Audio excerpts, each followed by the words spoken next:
Hey, what's happening, y'all? It's your boy Rico from Street Scores, and today, well, technically yesterday, was a very chaotic day, and it's all centered around how we may attack the quarterback position in the draft. And since we're talking about quarterbacks, I figured I might as well throw some Ryan Fitzpatrick all 22 film out there for us to watch while we discuss it. I feel like y'all prefer to watch that than to just look at me talk anyway. At least, every now and then watch some film, and then most of the time show me. But moving on. So first, Albert Breer came out and said Washington is unlikely to trade up into the top 10 of the draft this year. And we do need to note that he specifically said top 10. That doesn't necessarily eliminate the possibility of trading up, but it makes it highly unlikely that we may trade in the top 10, which is like the sweet spot if you want to get one of these quarterbacks. So at that point, if you don't trade up into the top 10, what exactly are you trading up for unless you want one of those other elite talents at a different position? But even then, a lot of those guys may be gone before we get out of the top 10. So who knows? Either way, if you really like a guy, you trade up higher than that and don't chance it. Or you wait as the draft continues, and then you watch players fall, and you watch a big board, and then somebody may slide to a certain area. Like say like a potentially, I highly doubt it, but like a Kyle Pitts makes it to 12 for some odd reason, and instead of trading up to 12 before the draft because you don't know, and I hate when Ryan Fitzpatrick does that with his legs, but you will wait until the draft to do that. Same thing for quarterback. I mean, for Lance or Fields, you don't trade up pre-draft. That's very irresponsible. You'll end up giving up way more value than you need to. I feel like even the 4th pick by the Falcons may be too much. So you wait till draft day, you watch how the board falls, and you start to see quarterbacks sliding here and there. Trey Lance, Justin Fields, one of them makes it to 7, then you consider trading up. But definitely don't trade up to number 7 before the draft, because again, you'll probably end up giving up more value now than you would then if you were to do it. And plus, if you trade up to number 7 prematurely, come draft day, what if all of the 4 guys you like are gone before 7? So it makes a lot more sense to just wait till the draft. But again, Albert Breer said that we're more than likely not going to trade up in the draft, at least to the top 10. But then shortly afterwards, Michael Lombardi said, I think Washington is going to be the next team to unload all of their picks to try to get a QB. I know they love Lance. I don't think I know Washington loves Lance. I think they're willing to get him. It makes a lot of sense too, because we sent the maximum amount of scouts or front office or coaching staff to the Trey Lance pro day. And it's not even like it was like the Alabama or the Florida or Ohio States and things like that, where it's like multiple players you're looking at. For the North Dakota State Pro Day, you were literally going there for Trey Lance or maybe Dylan Radunes, but I highly doubt we're even targeting a Dylan Radunes. So they went there strictly for Trey Lance, and again, that's the most people. The max that you can send is 3 to any pro day, and we sent the max, and that was the only pro day we sent 3 people to.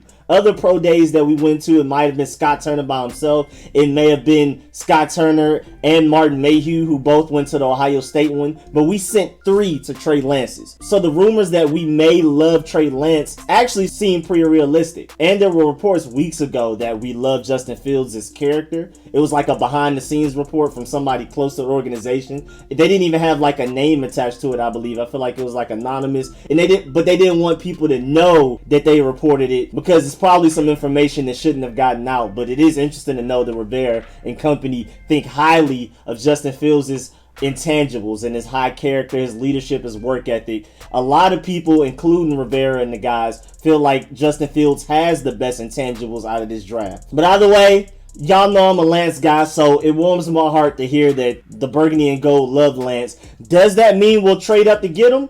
Not necessarily, because what if he goes top 4? Or what if he lands 7, but the Lions are asking for a king's ransom and we still don't end up doing it? So whether we love Lance or not really doesn't matter enough to prove that we will trade up. But it's just crazy that all of this chaos even went down, and that there was even one report saying one thing, another report saying literally the exact opposite. One report says we won't even trade in the top 10, not even top 5. Top 10, not even top 7, just top 10 in general. And then another report says we're going to be the next team to just give up everything to trade up. So, I mean, at this point, it's just chaos. I think it's quite a bit of clickbaiting, or it may be like some smoke screens. Maybe Ron Rivera told some guys that Albert Breer is linked to on purpose that he doesn't plan on trading up to the top 10 so other teams don't use that against us heading into the draft. And then he actually does love Trey Lance behind the scenes, and that wasn't information that was supposed to get out, or vice versa.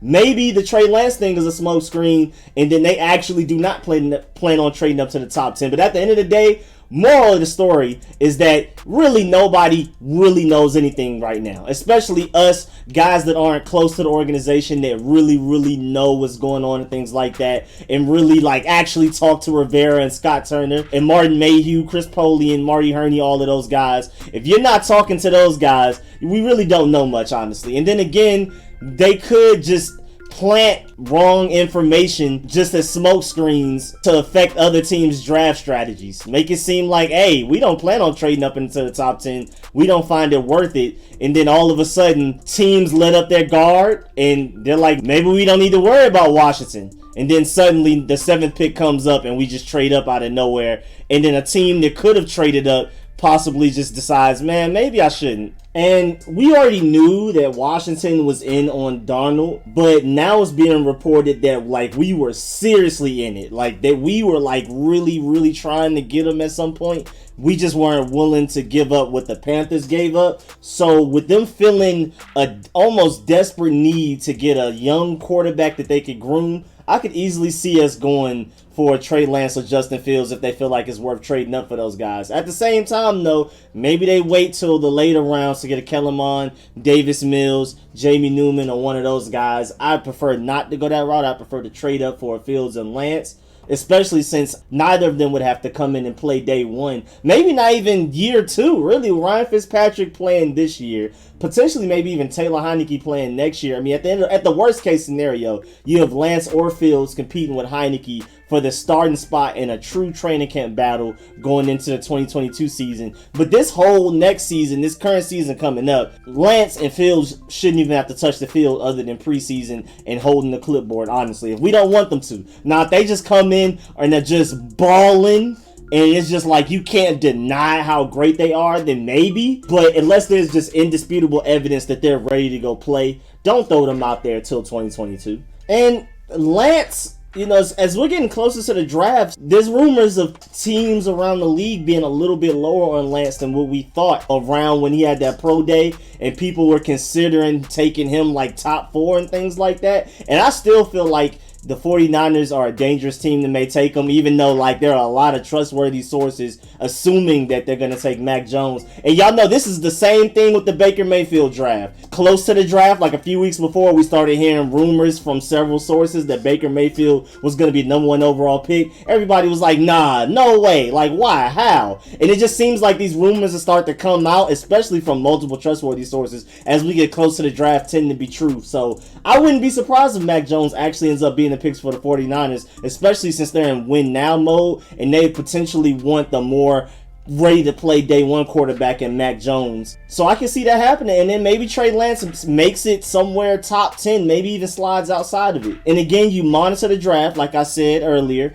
and you just keep seeing where Lance and Fields are potentially falling, and then once you feel like they've fallen enough, trade up and go get them, whether that be in the top 10 or not. That's my preference, but again, at the end of the day, nobody knows anything. This is all theory, these are all rumors, not exactly sure which reports to believe. Just at the end of the day, my opinion is I feel like we need to go get that guy to be Super Bowl ready, like I've said in several videos, live streams, and in the comment sections. If you go look at every other team, like the great teams that made it into the playoffs, that made playoff runs last year, if you look at their teams minus quarterback, they have more holes and bigger holes than us, a few of those teams. Really, arguably, only the Bucks have a team that can contend with ours as far as, like, if you take away quarterback. But at the end of the day, we're out here only winning 7 games. Other teams are out here winning Super Bowls or going to the NFC and AFC Championship because they have great quarterback play. You need great quarterback play to survive in this league. If this was 10 years ago, of course you don't necessarily need one. A defense can carry you to a championship.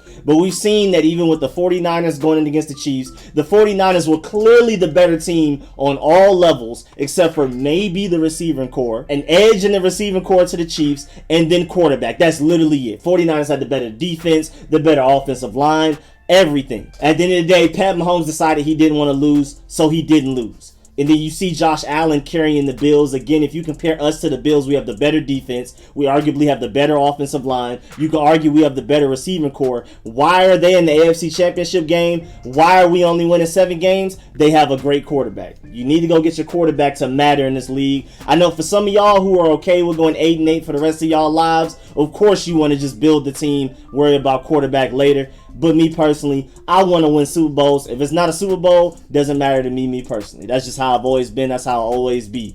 Now, if you can go into the future and tell me that we're going to get Aaron Rodgers in the offseason, next offseason, because he's tired of dealing with Green Bay, we're literally a QB away from being Super Bowl contenders, and he has to see that. If you can go into the future and tell me that Aaron Rodgers joins us in 2022, I'm team trade back and take linebacker in the first round.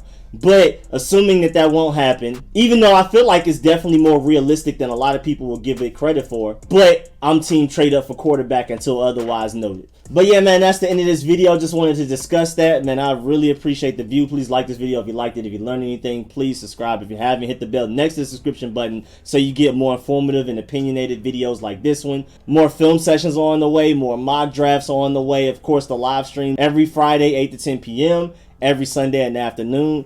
And as always, man, I really appreciate all of the support, man. I really appreciate everybody that pulls up to every video, every live stream, leaves a like, shares it out to everybody so we can add more family members to the Street Scores family. And big shouts out to everybody that donates, man. I really appreciate all of y'all. Especially big shouts out to all of my sponsors, especially the Pro Bowl sponsors whose name you see scrolling on the screen right now, man. Really appreciate all of y'all. For real, I'm out.